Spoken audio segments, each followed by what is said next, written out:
KSS ಮಹಾವಿದ್ಯಾಲಯ ಸುಬ್ರಹ್ಮಣ್ಯದಲ್ಲಿ 2020-21ನೇ ಅವಧಿಯಲ್ಲಿ ವೃತ್ತಿಯಿಂದ ನಿವೃತ್ತಿಯನ್ನ ಹೊಂದಿರುವ ಮಹಾವಿದ್ಯಾಲಯದ ಉಪನ್ಯಾಸಕರಿಗೆ ಸನ್ಮಾನ ಕಾರ್ಯಕ್ರಮ ನೆರವೇರಿತು.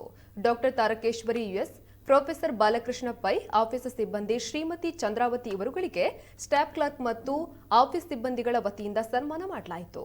ಮಹಾವಿದ್ಯಾಲಯದ ಪ್ರಾಂಶುಪಾಲರಾದ ಡಾಕ್ಟರ್ ಗೋವಿಂದ ಎಸ್ಎಸ್ ಅಧ್ಯಕ್ಷತೆಯನ್ನ ವಹಿಸಿದ್ರು. ಈ ಮೂಲಕ ಸನ್ಮಾನ ಕಾರ್ಯಕ್ರಮವನ್ನು ನೆರವೇರಿಸಿದರು.